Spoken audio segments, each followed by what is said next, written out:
Thanks a lot. Thanks for having me today.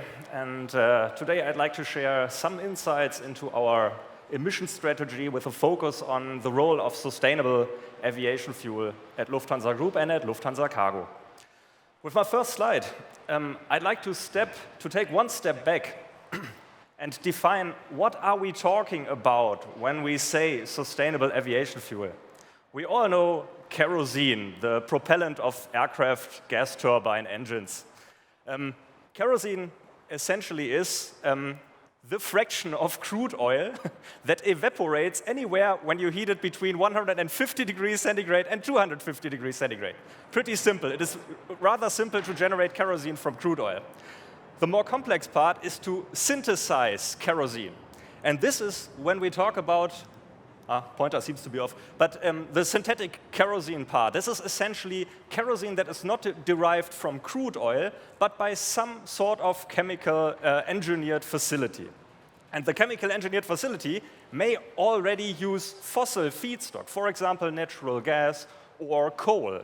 But these fuels would not be sustainable. However, they are synthetic. What we are looking for with sustainable aviation fuel is the synthetic kerosene that is made from renewable energies. And this is the part in this slide that is indicated in blue. We can further subdivide the sustainable aviation fuels into the biofuels from biogenic feedstocks and the renewable fuels of non-biogenic origin, or RFNBOs. And those two categories are kind of the most important ones when we define our sustainable fuel strategy. I will come to that in a minute with the following slides. First of all, the most important technology to produce sustainable fuel presently is the hydrotreatment of biogenic fats. What we use presently is used cooking oil. So it's a vegetable oil that had some sort of prior use. As in a chips factory, for example, where large boiling pots for vegetable oil are used to produce food, and the residue of that, the waste oil, is then further converted to synthetic kerosene as a sustainable aviation fuel. And this is the only scaled process that is presently available. However, there are also other technologies that are about to enter the market. They can be made from other biomasses, for example, from sugar or from starch. However, you then enter a problem because this is something that you can eat.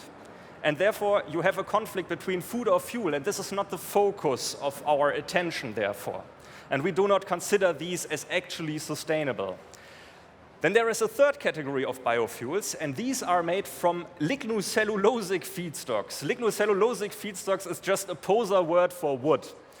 Woody residues like straw, for example, that is lignocellulose, and this can actually be converted because essentially this is also sugar. You just have to break it down chemically to be able to ferment it to an alcohol, and that alcohol can then be further fermented to a kerosene.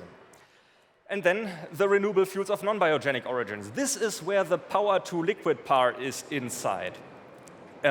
Essentially, when you produce a renewable fuel of non-biogenic origin, you turn around the combustion process in the laboratory. You take CO2 and water, which is the combustion product when you burn kerosene. You take CO2 and water and combine it again to a hydrocarbon molecule with the help of electric energy. This is what PTL is all about. Sounds simple, but not quite.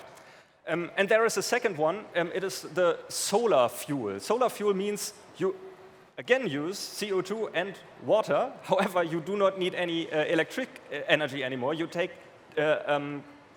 bundled sunlight, concentrated sunlight. We have actually partnerships with a startup in Switzerland through our Cleantech Hub that develops exactly that type of technology. But this, for the nomenclature, for the definition of terms, let's take a look on the future development of sustainable aviation fuel demand within the airline industry, within Lufthansa Group, and within Lufthansa Cargo. We believe that the sustainable aviation fuel demand can be subdivided into three different categories or pillars. The first one is voluntary airline targets. most airlines have essentially defined, or not most, but some of the larger airlines have actually defined sustainable aviation fuel targets. Somewhere between 10 and 30% of their jet fuel uplift in any year, anywhere in the future, should be sustainable aviation fuel. We at Lufthansa believe it makes more sense to link the target quantity of sustainable fuel to our environmental targets, because then there are some implicit quality criteria for the sustainable aviation fuel contained. So an actual emission reduction that has to be that has to come out of the sustainable fuel uplift, other than using just a fuel from biomass that perhaps is not so sustainable, but you still need your sustainable aviation fuel or biofuel target. In the middle, we have the customer demand. Customer demand is shippers, forwarders, or passengers that are interested in sustainable air transport and that start to address airlines, hey, could you use sustainable fuel for my airlift? And for us, the challenge is how to integrate sustainable aviation fuel into a viable product portfolio that is attractive to the customers, but that is also still administrable from our side. And the third pillar, obviously, especially in Europe, is the mandates. The mandates are obligations by law to blend or to use some part of sustainable fuel in the kerosene that is uplifted at European airports. And for us, the challenge that is associated to this is how to preserve a level playing field if those mandates are geographically confined to Europe, how to preserve a level playing field with airlines that may operate outside of Europe, but that have market access. On the next slides, I have some further deep dives for each of the pillars to better understand what that's all about. And I start with the target, the environmental target system. Lufthansa Group has originally started off with 2 net emissions targets, and they were defined in 2020. They are essentially, we want to reach CO2 neutrality by 2050, and by 2030, we want to already have 50% less of net emissions compared to the base year of 2019. Net emissions means that also compensation may count towards these targets, so purchasing offsets. And last year we decided that is not ambitious enough. We would like to further refine our target system for actual reductions. And for that purpose, we committed to the Science-Based Targets Initiative. The Science-Based Targets Initiative is a non-governmental organization that helps industries to define scientifically profound climate targets, so to say.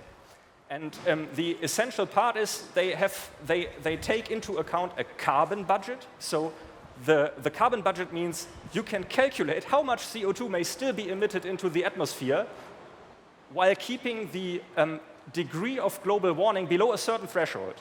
And this can be, for example, a 1.5 degree scenario, a well below 2 degree scenario, or a 2 degree scenario. This is essentially what is discussed on the UN or on the political level.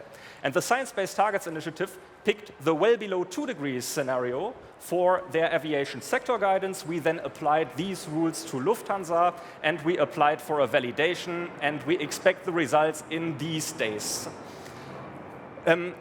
What we have done here is we have drawn how these target systems actually work together. And it is a little complex because they work on different target parameters. The target systems are difficult to match. We have the absolute targets, which are the net emissions targets. And this diagram is for the year 2030. So we want to reduce our emissions by 50% compared to 2019 in 2030, but compensation is allowed. Then we took the Science-Based Targets Initiative framework, and this is actually an intensity target. So it's not an absolute tons of CO2, but it is measured in grams of CO2 that may be emitted for 1 revenue ton kilometer. A revenue ton kilometer is 1 ton of freight that is airlifted over the distance of 1 kilometer. And it's a specific target. And to generate this diagram, we had to convert this intensity target into an absolute target. And we did that by multiplying it with our forecast of revenue ton kilometers in the year 2030. And this is how we essentially came up with this drawing. There will be some sort of emission growth that would have taken place if the growth was limited to existing technologies, existing aircraft fleet, no sustainable fuel, no ops efficiency. However, as we apply all these measures, we phase in new aircraft, we phase in sustainable fuel, we phase in ops efficiency and air traffic management efficiency, we will be able to reduce that. We will not end up here, but we will end up lower, meet our science-based targets, but then we will still have to compensate something to reach our net emissions targets. And this is what the diagram shows. From the reduction part, we already know that there is still some sort of open ambition. By business as usual, we would not meet our targets. Essentially, this is why we need targets, because we need some extra stretch. And what we know already is that sustainable aviation fuel will be the essential part to achieve this target. Now I'm in the middle pillar, the customer demand.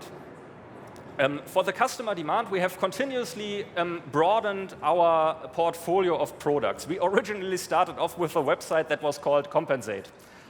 Passengers were able to determine the quantity of fuel that is required for their flight, and they got the chance to substitute this fuel with sustainable aviation fuel. I would consider Compensate as a success, but still the quantities were very limited. But we saw that there is a significant interest in such a product.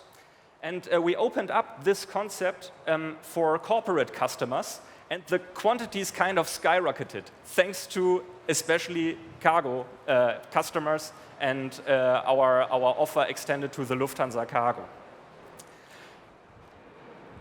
Presently, we have taken a further step, and that further step is the so-called deep integration. Deep integration means there is no separate website anymore where a customer can calculate some quantity of fuel, but in the regular booking flow on all Lufthansa websites, you are going to be asked, what do you want to do? How much SAF do you want? How much compensation do you want? Please select a share. And this again raised the quantities significantly. And we believe that this is essentially the way to go. What we have here, and this is also displayed on the right-hand side of the slide, we have a USP that is kind of hidden in our processes. The USP is we are able to pass on a claimable emission reduction to our customer, and it is not offsetting. So the customer can actually determine the quantity of fuel that is required for his air transport. We will then supply that fuel into the tank farm in Frankfurt or elsewhere. We also have other locations now where we luckily can uplift sustainable fuel. And we then substitute exactly the quantity the customer wanted, and that is required for his transport with sustainable fuel. And for the associated emission reduction, we hand over this certificate. And this certificate is third-party audited. It acts as a proof that this transaction actually took place and that the emission reduction can exclusively be claimed by our customer and no one else. And this is a significant USP. We don't know any other airline yet that is also able to offer that. Yeah, and then there is the third pillar, and I mentioned it before. It is the Sustainable Aviation Fuel mandate. And with the mandate, I mentioned our main challenge is how to preserve competitive neutrality there. To better understand why a mandate that is geographically confined might not be neutral to competition, we have the map on the left-hand side of the chart. It shows an air transport from Barcelona to Tokyo. And what you can see by the colored lines is which of the flights in this trip via Frankfurt or via Istanbul are within the mandate, that is the blue ones, or which, in contrast, are not part of the mandate or unregulated, and these are the red ones. And what you can clearly see, flying the same trip from Barcelona to Tokyo via Frankfurt brings 3 legs into the mandate, into the regulation, while flying via Istanbul only has 1 very short leg in the regulation. And this is a problem, because sustainable fuel is more expensive than fossil fuel, and we cannot pass on the additional cost to customers and cannot integrate this into our products, and this is a problem. However, I do not only want to discuss problems here, but we have developed a solution, and the solution is the part on the left-hand side, on the right-hand side of the slide. And the right-hand side shows we could make use of a concept on which the German aviation tax is essentially based on. The German aviation tax is regulating only air traffic that departs Germany, but it's still neutral to competition. And how did they do that? They defined a tax rate just dependent on the final destination of the passenger. So in our example, everyone who goes to Tokyo pays the same amount of money, regardless of the number of intermediate stops, the airlines he takes, the routing he takes. And this makes this taxation part neutral to competition. And our idea is to introduce a levy, a so-called Sustainable Aviation Fuel levy, which is only dependent on the final destination of the passenger, obviously. And with that levy, we are going to finance the mandate. There has to be a joint procurement mechanism, for example, at EU level or coordinated by the EU, but individually in the member states of the European Union. This procurement mechanism knows how many passengers and how much air freight is flying out of Europe and what the final destination is. It knows the amount of fuel, and it knows the quantity of the blending mandate and the price of sustainable fuel. And by that, you can calculate these levies, you can calculate the levies, and you can charge the passengers or the freight customers with this levy, and you come up with a mandate that is perfectly neutral to competition. And we hope that we will be successful with our proposal in the present debate. This for the part of sustainable aviation fuel demand. We should also discuss how to source it. And I can disclose that presently at our top management level, there is still a debate ongoing. What is the best role of an airline in the value chain of sustainable aviation fuels? And it essentially depends on what school of thought do you adhere to? Do you believe that the supply for sustainable fuel is actually following the demand? Or do you think that you will always be short, that the demand will always outpass the supply? Or I don't say always, but in the next years to come. If you believe that there will be sufficient supply, you can say, well, then I'm a customer, because perhaps I'm not the better refiner. I will just purchase that fuel on the market with short-term contracts. This is essentially the most common way to source sustainable fuel right now. If you don't think that and believe you're in a short market, you say, okay, I can be a customer plus. I can make a long-term offtake contract. Long-term offtake means that you approach a refiner and say, please build a refinery because I will source all the fuel that you are producing over the next 20 years. And this makes such a refinery project bankable. And therefore, you still have the ability to accelerate the market development and the market introduction of these fuels without becoming a refiner yourself. But there's also the possibility to become a refiner, or at least, let's call it a co-refiner, vertical integration, or the co-investment into an actual production facility. And this is a tricky thing, because then you have no experience as an airline in fuel refining. But you would then you would have to build this expertise. And you would have to be willing to accept some part of the technology risk, especially when it comes to new revolutionary innovations like power-to-liquid fuels or solar fuels. And we see that every concept already exists, but the majority of airlines presently stays with the short-term contracts. A few are going for the long-term offtakes, and very few are going for the vertical integration. And we are presently assessing which is the best role for Lufthansa Group. And in this small takeaway box, I have mentioned what are things that we might consider on the way when we come to a decision here. And it is the only process that is available at scale and that is proven, risk-free, so to say. That is the hydroprocessing of vegetable oils or used cooking oil. So limited feedstock, limited quantity, but the only safe technology, so to say. And there is a significant uncertainty associated to the other technologies. We see techno-economic performance is unclear. We don't know what that fuel will cost in the future, and we don't know much about the environmental performance. For power-to-liquid fuels, this is slightly different, because for power-to-liquid, if the CO2 is taken from the atmosphere, you know that the environmental performance is superior, but you don't know the cost yet, because that technology does not exist at scale. But we will need it. And the third point, at least for the time being, we will have to blend synthetic kerosene with fossil kerosene. I did not mention that, unfortunately, on my first slide, although I'd wanted to. you are limited to 50% of synthetic kerosene and therefore also sustainable aviation fuel in jet fuel that an aircraft may fly on. And for this purpose, you need to have access to fossil fuel as well in order to be able to market your synthetic fuel. And this is just something that you have to keep in mind. And it is not a fun requirement. This is for technical reasons. There are certain components that are not contained in sustainable aviation fuel, but in fossil fuel. And to assure a minimum quantity that is required for safety reasons in the final fuel that the aircraft uplifts, you have that blending requirement.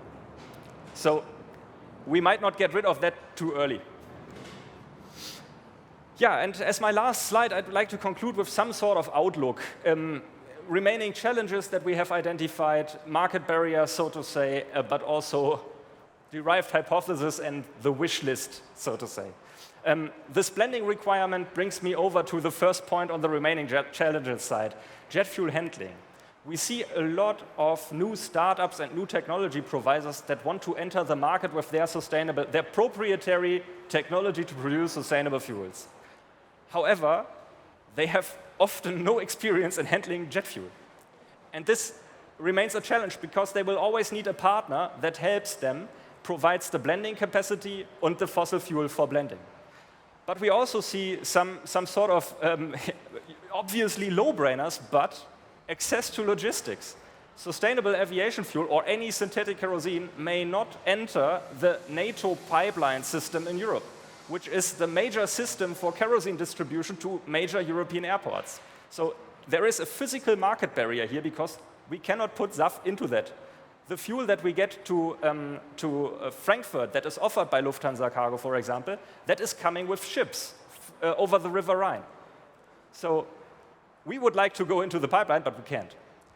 Then the next part is simple chain of custody. Chain of custody means, in German, Nachweiskette, so to say, how to prove that we actually used the fuel that we promised our customer. Presently, this is complex. We have to track each shipment of sustainable kerosene that comes to Frankfurt individually. And simplification would be, we would like simplification there.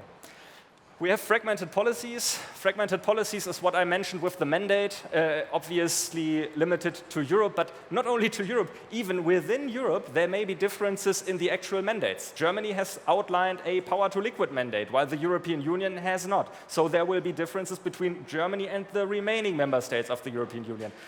That does not help. Harmonization is expected there. We need to talk about eligibility criteria of feedstock. I mentioned it before. You can produce biofuels from all kinds of feedstocks. Which of them are accepted by the regulation and will remain accepted by the regulation? Because what you have to think about, and this is actually one of the further points there, depreciation time versus stable policy. If you build a refinery to produce sustainable aviation fuel, this refinery will be producing for 30 years. But you cannot change the feedstock in this 30 years. It will be limited to a certain type of feedstock. And if you now say, in 15 years, we don't like woody biomass anymore, then you're out of business with your facility. And this is a certain regulative risk that also has to be mitigated.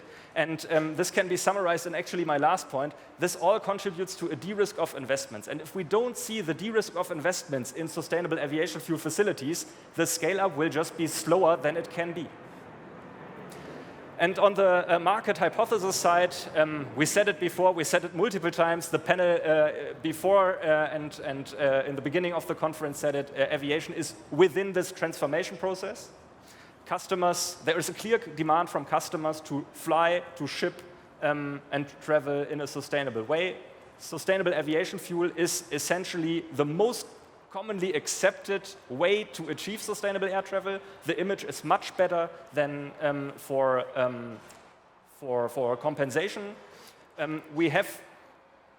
If we are totally honest in assessment of the situation, we need vast quantities of fuel or vast quantities of energy, and these will very likely not be supplied from Europe.